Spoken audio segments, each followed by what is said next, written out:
Mid day meal বন্ধ থাকায় নগর ডাকালিগঞ্জ উচ্চ বিদ্যালয়ে বিক্ষোভ দেখালো পড়ুয়ারা। শনিবার দুপুর 1টার দিকে এমনই চিত্র দেখা গেল শীতলকুচি ব্লকের বড় কৈমারি অঞ্চলে অন্তর্গত নগর ডাকালিগঞ্জ বিদ্যালয়ে।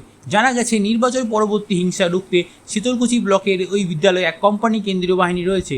তারা বিদ্যালয়টিতে যে ক্যাম্প করে থাকায় মিড ডে মিল ও ভোকেশনাল ক্লাস বন্ধ হয়ে রয়েছে। এই বিষয়ে পড়ুয়ারা জানিয়েছেন, দীর্ঘদিন ধরে মিড ডে মিল পরিষেবা বন্ধ হয়ে রয়েছে। স্কুলে এসে খিদে পেলে সমস্যায় পড়তে হয়, তাই দ্রুত মিড ডে মিল চালুর দাবি জানায়। বিদ্যালয়ের প্রধান শিক্ষক স্বপন কুমার সিংহ জানিয়েছেন, বিষয়টি বিডিও ও পুলিশ প্রশাসন জানিয়েছি। শীতলকুচি বিডিও শফিয়া আব্বাস জানান, বিষয়টি খতিয়ে দেখা হবে। Bureau report, news prime Times.